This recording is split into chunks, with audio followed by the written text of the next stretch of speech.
Assalamualaikum warahmatullahi wabarakatuh, sahabat hikmah. Apa kabar hari ini? Semoga semua dalam lindungan Allah Subhanahu wa Ta'ala. Amin.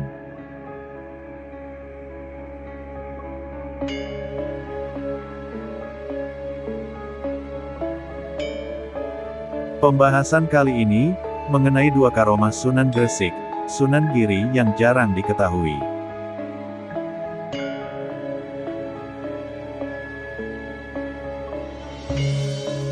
Sunan Giri adalah salah seorang ulama Wali Songo.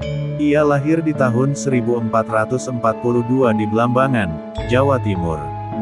Sunan Giri juga pernah memerintah Kerajaan Giri Kedaton di Gresik pada tahun 1487 sampai tahun 1506. Sunan Giri punya banyak julukan di antaranya Joko Samudro, Raden Paku, dan Muhammad Ainul Yakin. Sebelum menyebarkan Islam, ia berguru kepada Sunan Ampel di pesantren Ampel Denta, Surabaya. Sunan Giri wafat pada 1506 Masehi. Makam Sunan Giri terletak di atas bukit di Desa Giri, Kecamatan Kebomas, Gresik, Jawa Timur. Raden Paku atau yang biasa dikenal Sunan Giri, disebut juga Prabu Satmata, dan kadang-kadang disebut juga Sultan Abdul Fakih, merupakan salah seorang anggota Wali Songo yang ada di Pulau Jawa. Sunan Giri dilahirkan di Blambangan pertengahan abad ke-15. Sebagai seorang wali, tentunya Sunan Giri memiliki banyak kesaktian yang sangat luar biasa untuk membantunya menyebarkan agama Islam. Berikut adalah beberapa kesaktian yang dimiliki Sunan Giri.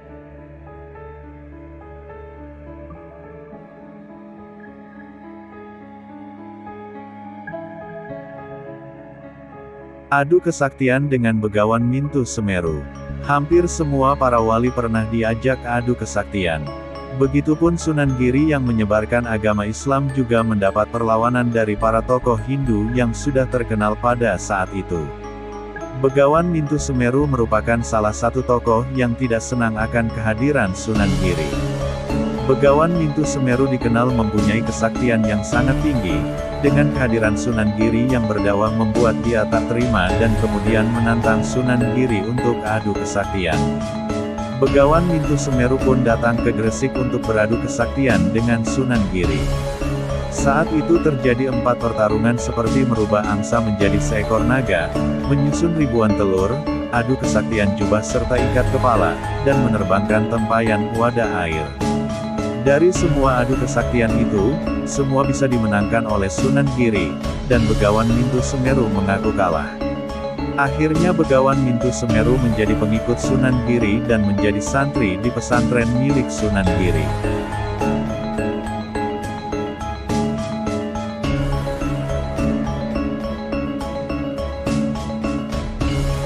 Mengubah pasir menjadi barang dagang. Saat Sunan Giri berdagang di Kalimantan, beliau menjual barangnya dengan cara boleh dihutang atau dicicil oleh pembelinya. Tak jarang beliau menghibahkan barang dagangannya kepada fakir miskin. Sunan Giri pun diprotes Abu Hurairah selaku orang kepercayaan Nyai Ageng Pinati. Ia khawatir perbuatan Sunan Giri akan membuat mereka rugi.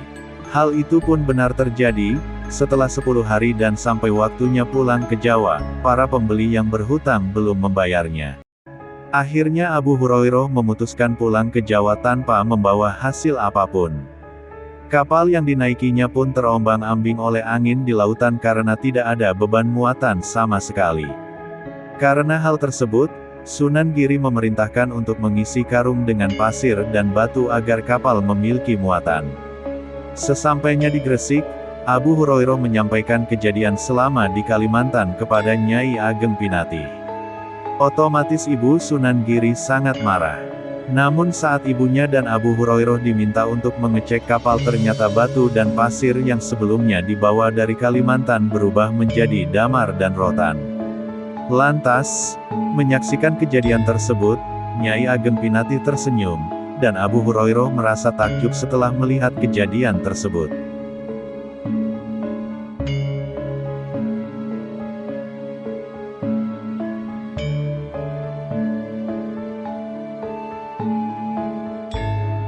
Nah, sahabat kisah hikmah, Itulah pembahasan mengenai dua kesaktian Sunan Giri semasa hidupnya. Semoga bermanfaat. Akhirul kalam, wassalamualaikum warahmatullahi wabarakatuh.